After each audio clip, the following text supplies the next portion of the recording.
Thank you, Isabella. Thank you, my colleague. I'm taking over this panel. So let me first make sure that we have a sound check and we have everybody from the panel closing remarks on the way forward already here. So I might actually use of saying that actually who's going to be here with me at this moment. So we are having Szabolcs Schmidt. Do we have you? Yes, you have me. Oh, perfect. Welcome. Dan Pavel Dogi. Hello, I'm here. Hello, Dan. Alenka Janko Spreitzer. Hello, I'm here. Perfect. Thorsten Afflerbach. Yes, hello, good afternoon. I hope you can hear me. I can hear you very well. And Bridget van Oort. Good afternoon, Gabriela.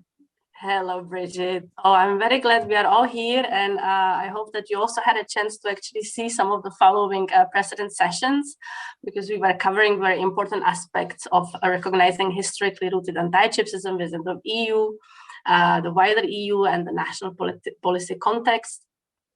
We were covering strategies and learning what has been done in the field of transitional justice. We covered different national processes that contributed to the recognition of anti-Gypsyism and transformation of shared historical narrative. And importantly, for this process, we also acknowledge the contribution of Roma in Europe. And with this regards, just the session that ended, we look at the civil society contribution and their great work we are doing. And nonetheless, as also Madam Jourova said in the morning, we are in this together. So this session will give the floor to our institutional stakeholders and partners that will provide closing remarks on addressing anti-Gypsyism from a historical and transitional justice approaches and how this relates to their mandate. So we, as you could hear, we have I already said their names, not the institutions, but we have really we have guests from various international institutions, and I would just ask everybody to speak slowly, because we have a Romani language translation. We have Gyula Vámosi and Sejdo Jasarov being with us also from the very morning. You have about 5 to 7 minutes for your presentation. And as we were also saying, we have this Q and answer function. So if there are some questions and if you have a time, we will address them at the end. But you are also welcome to look at them during the session and answer them directly. Just a word, we are still on the Twitter at CHACHIPEN EU. We have hashtags, no anti-Gypsyism, true reconciliation, EU for Roma and anti-Gypsyism. And we are also being live streamed.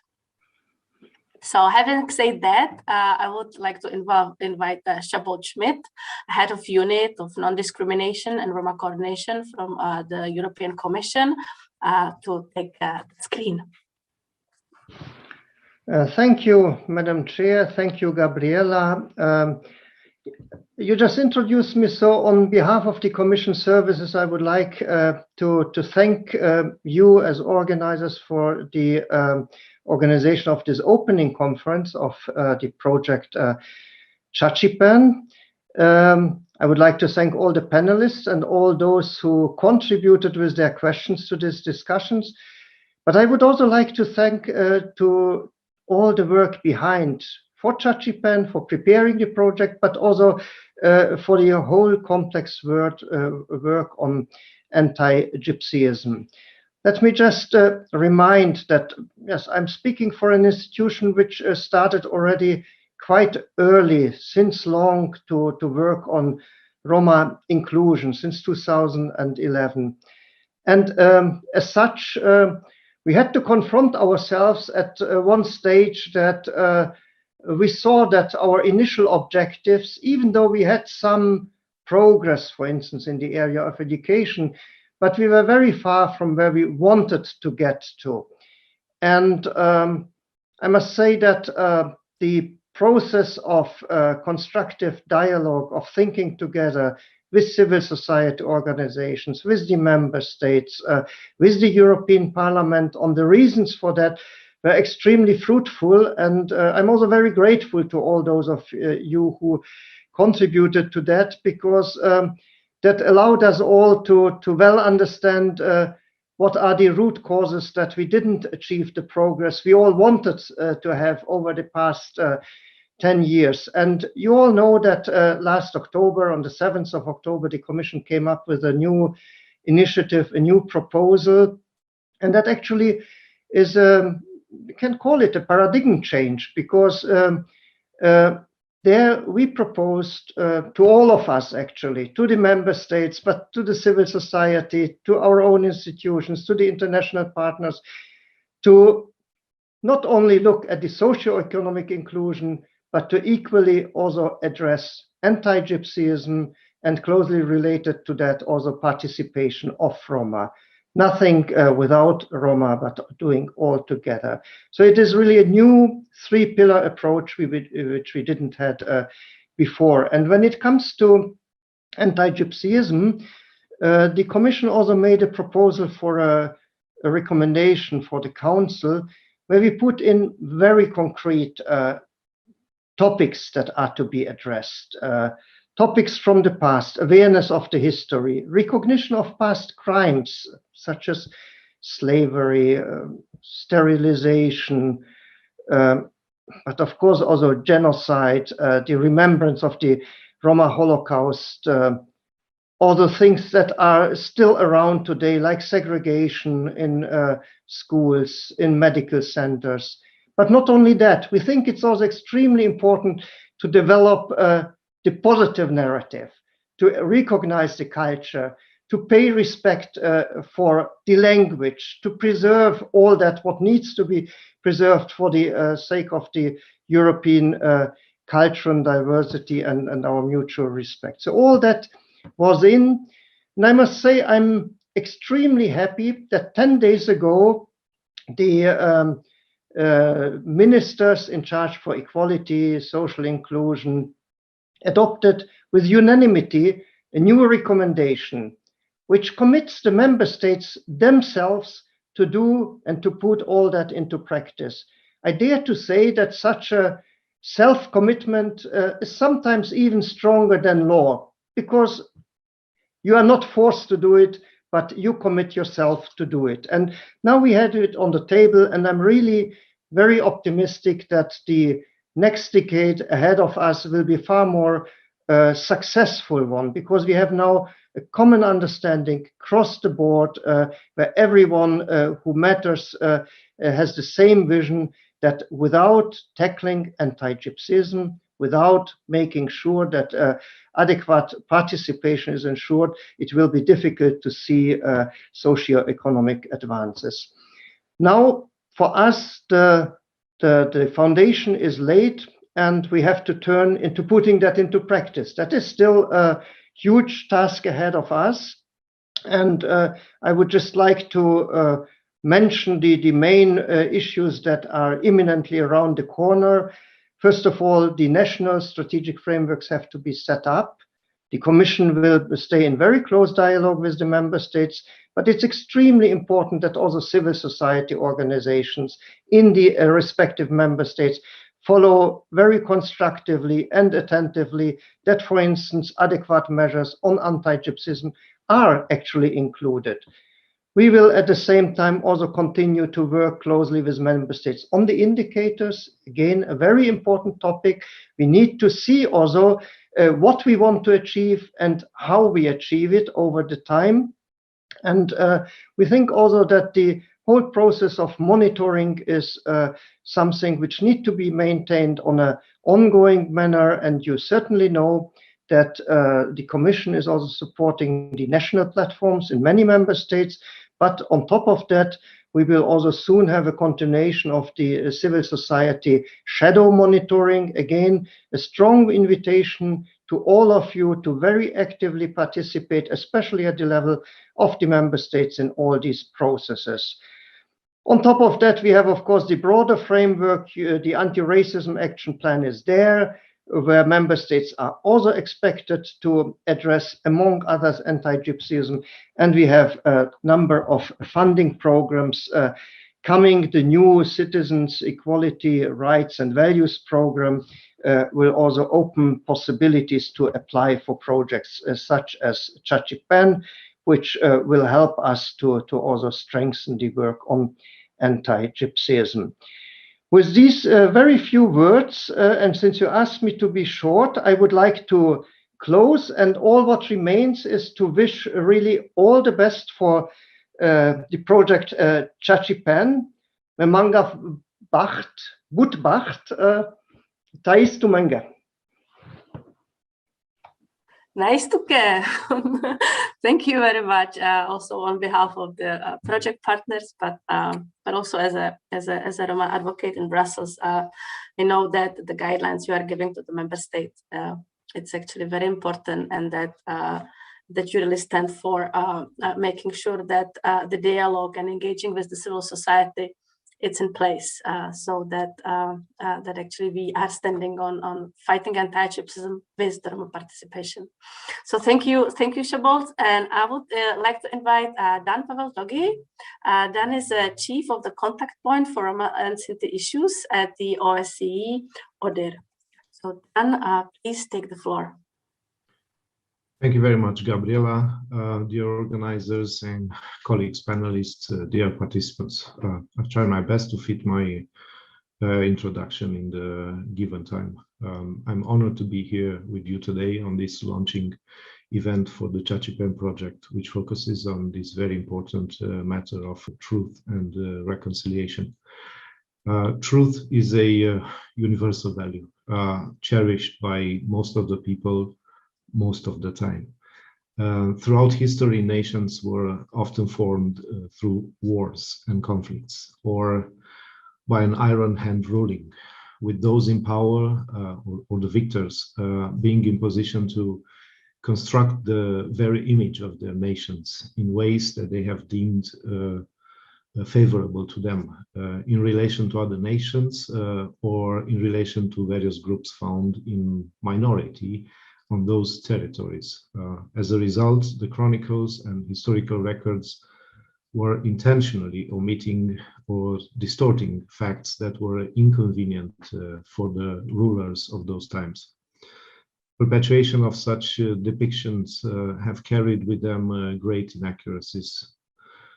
Such omissions by case included historical injustice, persecution and exclusion, slavery, genocide, or acts of aggression towards other nations. So is the case as we sadly know it and decry it with regard to the Roma and Sinti people. The Roma were enslaved for 5 centuries in Romania, for example, and the abolition of slavery happened only 164 years ago. There is very scarce information of this fact in the history and educational books and materials, and as such, there is very little knowledge of this in the collective conscience of the majority population. Many states have yet to come open and publicly acknowledge their past of injustice towards the Roma, as well as to remedy the omission of such tragic episodes by reviewing and revising the history and educational manuals, and raise awareness about such historic events and acts through civic education and public education. Speaking of the more contemporary history, Roma and Sinti were again victims of another grave act of persecution, the genocide of the Roma and Sinti during the Second World War, as it is also known, the Forgotten Holocaust. It took Germany 37 years to recognize in 1982 the genocide of the Roma, and this is still not acknowledged or officially recognized by many states. Moreover, this genocide is still not officially recognized 76 years since the end of the Second World War, as being an integral part of the Holocaust. Roma were not heard and did not testify at the Nuremberg trials. Therefore, their persecution and suffering was largely ignored. Prejudice, stigma, hatred, hate-motivated violence, and racism against Roma and Sinti are realities that have perpetuated since the end of the Second World War and continue to keep the Roma and Sinti people excluded from their societies. It is therefore a moral imperative, as well as the legal and political responsibility of states, to do justice for Roma and Sinti without further delay, by genuinely and formally acknowledging their persecution at the hands of the Nazi and their allies and collaborators during the Second World War. For a genuine transitional justice to happen, official acknowledgement should be accompanied with policy measures to include such information in history books and educational curriculums, and to design and implement civic education and public awareness campaigns. Only such deeds will provide a proper chance for healing and mending these old wounds, and allow for building together a society that is truly based on principles of truth, inclusion, and cohesion, respect for human rights, mutual respect and understanding. Besides this, I emphasize the essential duty and responsibility of the governments and politicians to firmly condemn all forms of racism and nationalist extremism, and to put an end to the outrageous impunity for perpetrators and crimes against the Roma and Sinti. The 2003 OSCE Action Plan on Improving the Situation of Roma and Sinti, as part of its Chapter 5, Access to Education, has an article numbered 71, which reads as follows: include Roma history and culture in educational texts, with particular consideration given to the experience of Roma and Sinti people during the Holocaust. I hope our collective efforts, including through this CHACHIPEN project, will help to advance this goal. I wish the CHACHIPEN partners a good and most efficient implementation of this project. Thank you for your attention. Telen Baktale. Telen Baktalo. Thank you, Dan. Thank you for your support and also the support of the contact point for all the years in the fight against, or at least acknowledging Holocaust and fighting the racism that Roma face in the Europe and in the whole OSCE area. And I also know that your work in the IHRA committee was also quite prominent, and that's making a nice bridge for Alenka Janko-Sprejcer. She acts as a chair of the IHRA committee for the genocide for Roma for 2021. And I would like to invite Alenka to take the floor.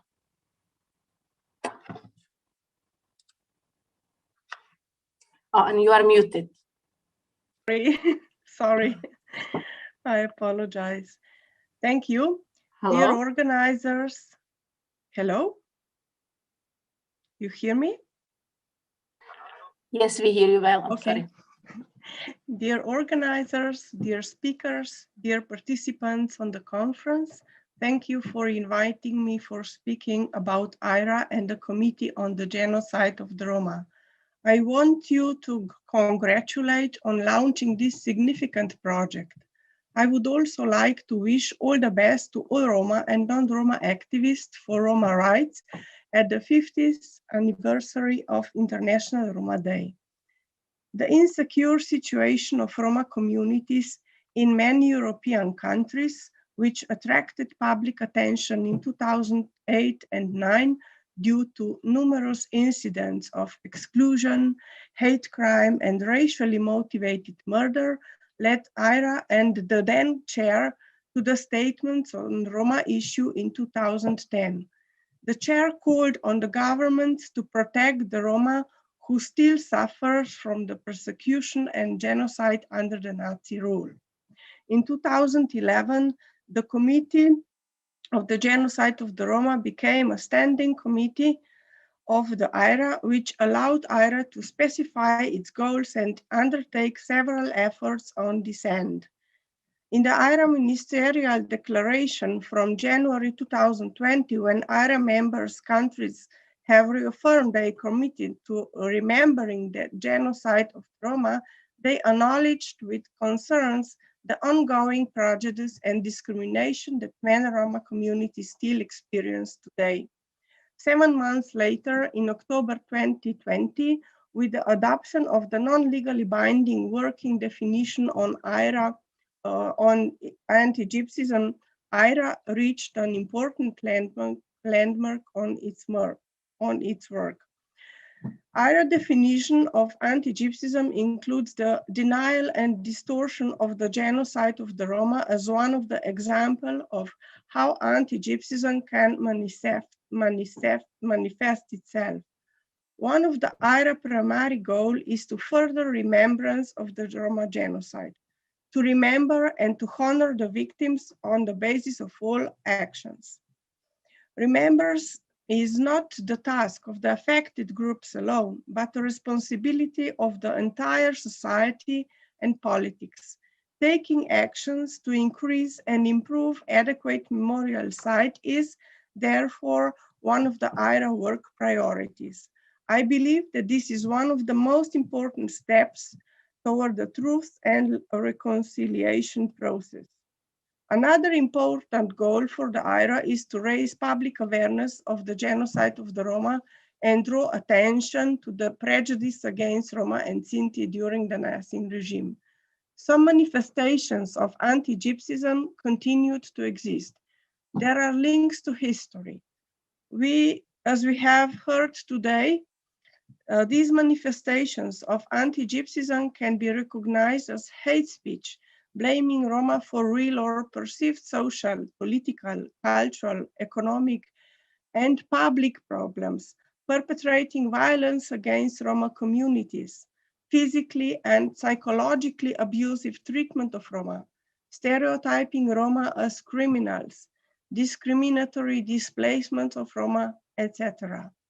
Genocide of the Roma was neglected for decades after Second World War. Until today, this part of the history still remains under-researched and downplayed, while anti-Gypsyism remains a main obstacle for Roma, preventing equal rights and equal opportunities, and is too often not recognized as such. We have to make the continuing patterns visible, and therefore countering anti-Gypsyism has to include remembrance and awareness of our mainstream history. Also, we have to strengthen our efforts to fill the gaps in the research on the genocide of the Roma to ensure it's fully remembered and addressed. Anti-Gypsyism in its various forms, and for example, in the form of exclusionary mechanisms, affect Roma severely and threaten the basic democratic values of the whole society. This is a phenomenon that we can observe in many centuries across Europe. To conclude, it is necessary to underline that different states and local communities, NGOs, and civil societies need to find a political will to combat anti-Gypsyism. And I believe that project like CHACHIPEN is a milestone for approach this urgent European task. Thank you. Thank you, Alenka. Thank you for reminding us about the political will, but also at the same time, through the IHRA work, giving us a tool that can actually bring more political will by using the common definition on anti-Gypsyism. So without any further ado, because we are doing little bit, we are a little bit behind the time, I would invite Thorsten Afflerbach, the head of the division of the Council of Europe for Roma and Travelers team. So Thorsten, please, the floor is yours. Yes, thank you very much, Madam Chair. Thank you very much, Gabriela. At the closing of this launch event of this very important project, I think it is first of all important to conclude that we can all agree on the overall objectives of this project. We all want to achieve equality, non-discrimination, and full participation of Roma. We all want to raise awareness about anti-Gypsyism in society and to advance the public understanding of anti-Gypsyism. We all want to empower Romani civil society and ensure their co-ownership in this process.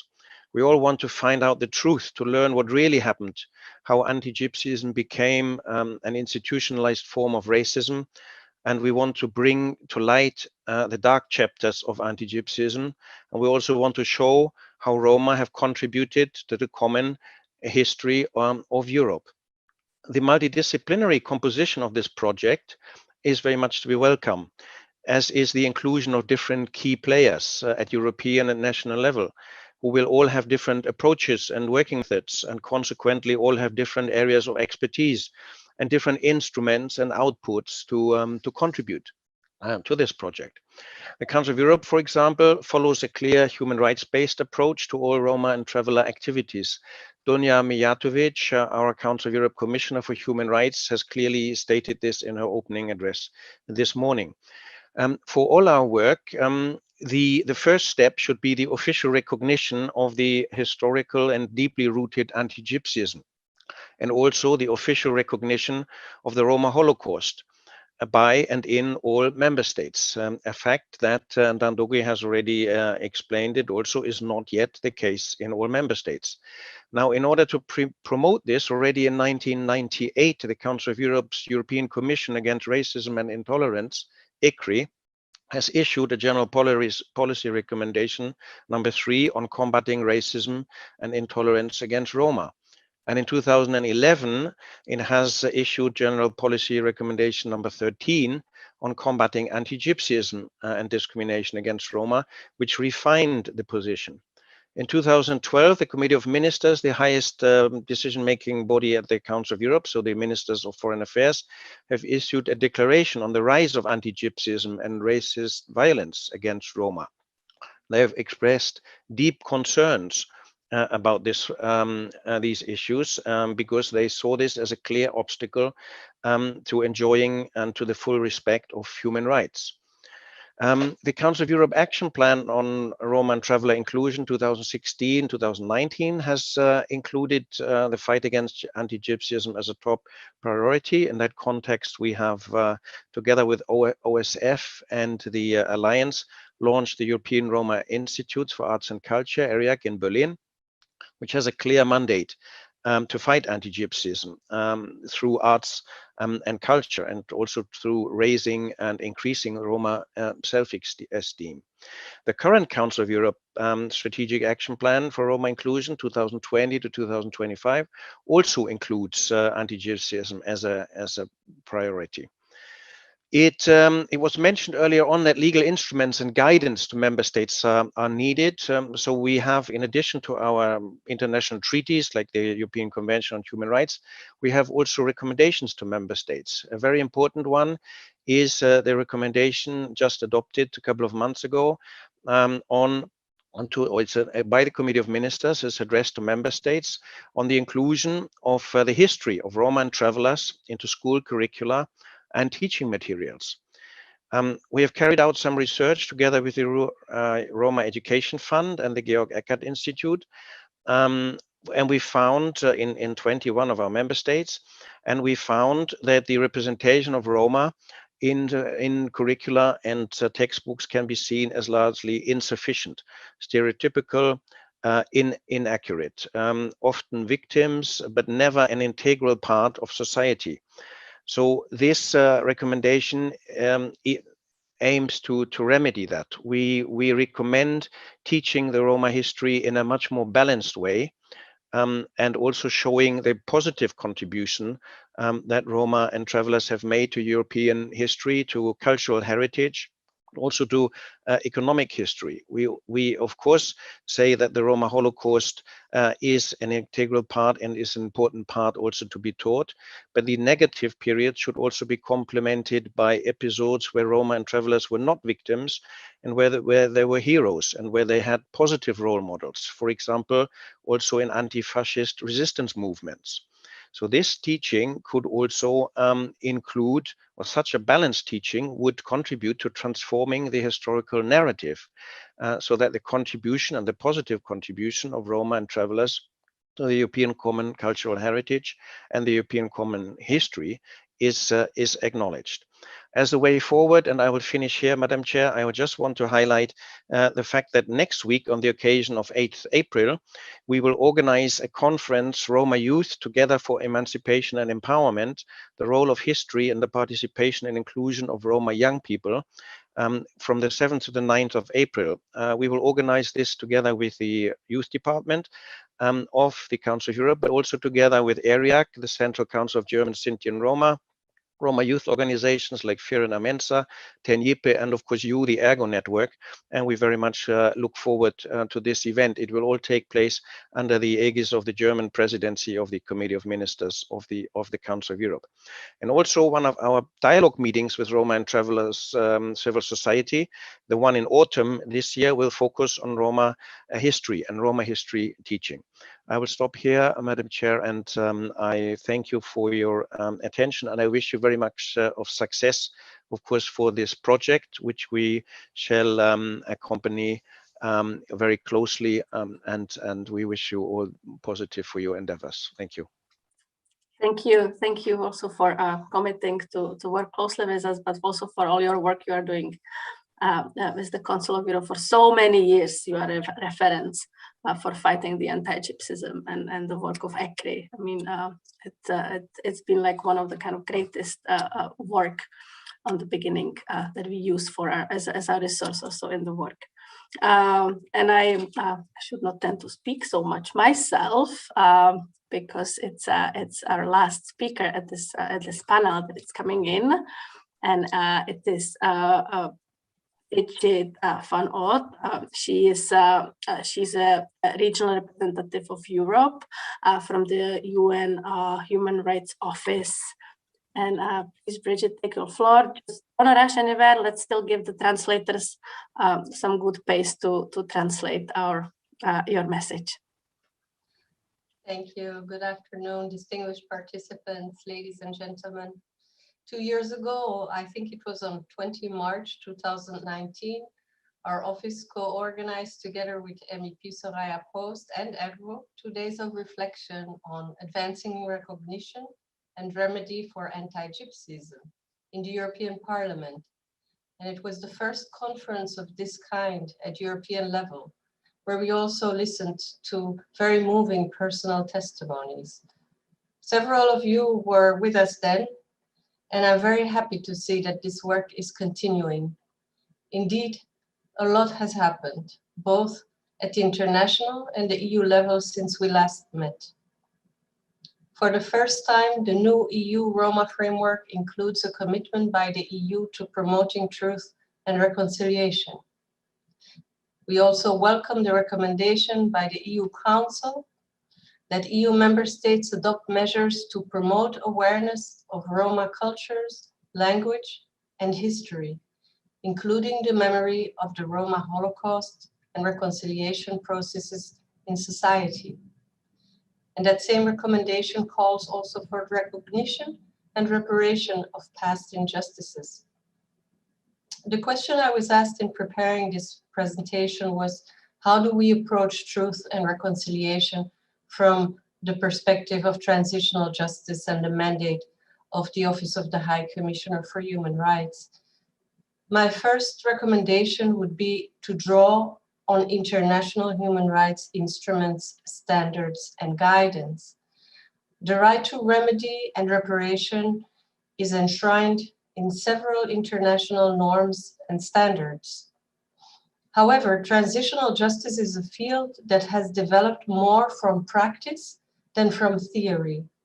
And as we've heard in the course of the day, there is no one size fits all. I can recommend our publication, Rule of Law Tools for Post-Conflict States, Truth Commissions. Now, the previous Special Rapporteur on Transitional Justice, Pablo de Greve, identified 4 components of transitional justice, all of which need to move together and all of which require a whole of society approach. They are 1, truth-seeking, 2, justice, 3, reparation, and 4, guarantees of non-recurrence. In transitional justice, the process is as important as the outcome. Full participation of women and girls is also critical to take into account women's separate narratives, concerns, priorities, and experiences as targets of multiple forms of discrimination. According to the Special Rapporteur, reparation can take various forms. It can be restitution, which refers to restoring the victim to the original situation. It can entail compensation, which should be proportional to the gravity of the violation and the circumstances of each case: lost opportunities, loss of earnings, and moral damages. It can be rehabilitation, which consists of medical and psychological care, legal and social services. And lastly, it can include satisfaction, which can be the recovery and reburial of remains, judicial and administrative sanctions, commemoration and memorialization processes, and public apologies. Meaningful apologies, however, require a genuine acknowledgement of wrongdoing by the state and responsibility for wrongdoing. And official apologies need to result from comprehensive and effective consultation with those affected by inflicted harms. In recent reports of the UN Human Rights Anti-Racism Mechanisms, the term reparatory justice has emerged. It is described as making amends for centuries of violence and discrimination, including through formal apologies, truth-telling processes, and reparations in various forms. Reconciliation is premised on recognition and trust.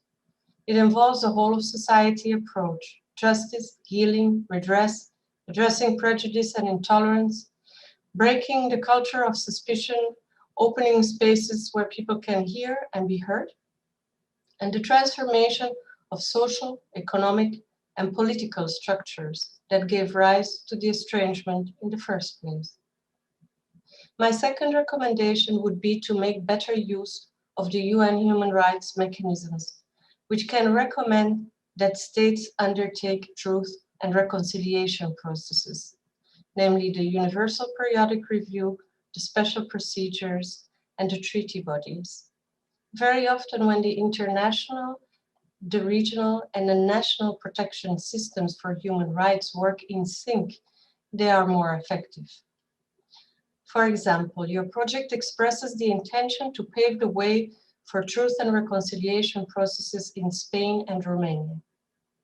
In the Universal Periodic Review of Spain, which is a peer review process that just took place last year, 6 countries made recommendations in relation to Roma, all of which, by the way, were accepted by Spain. But none of them relate to the need for a truth and reconciliation process. This is a missed opportunity.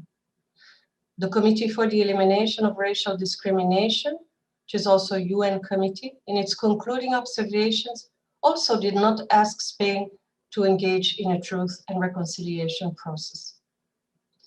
The Special Rapporteur on Minority Issues visited Spain last year, and while he made many recommendations regarding Roma, there is no mention of the need for truth and reconciliation, although he did call for initiatives that raise the general public's awareness of the rich and numerous contributions of Roma people to Spain's history.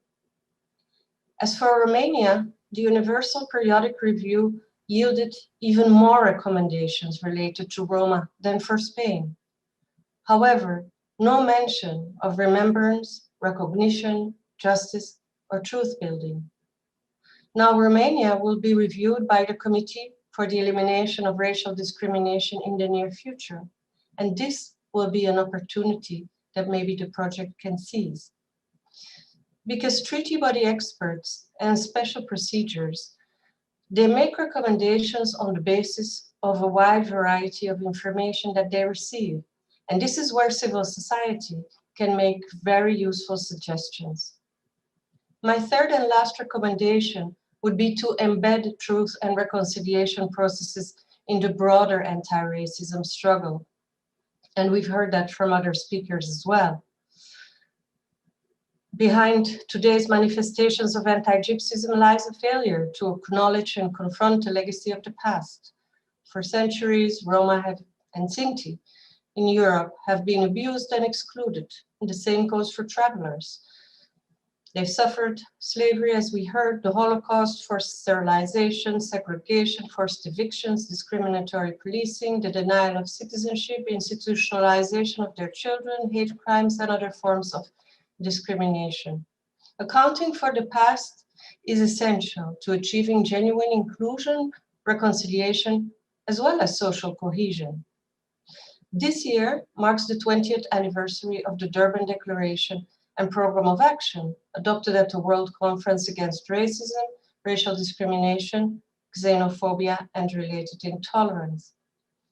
This is important, not only because Roma were explicitly recognized as victims of racism, but also because for the first time in history, the link between past injustice and systemic racism was established in a legal document. This has been echoed by the UN Special Rapporteur on Contemporary Forms of Racism, Tendai Achiume, who has underscored that many contemporary manifestations of racial discrimination must be understood. I have to slowly ask to conclude, please. Yeah. So that many contemporary forms of racism are actually a continuation of insufficiently remediated historical forms and structures of racial injustice. Now we know that states have been asked, we heard it before, to put in place a national action plan against racism. And maybe that could be a good opportunity to embed truth and reconciliation processes, but provided, of course, that the development of these plans and their implementation complies with the rights-based approach, which means inclusion, participation, transparency, and accountability. And I wish you the best of luck with the project. Thank you very much. Thank you, Bridget, and giving us the opportunity to learn from the UN processes.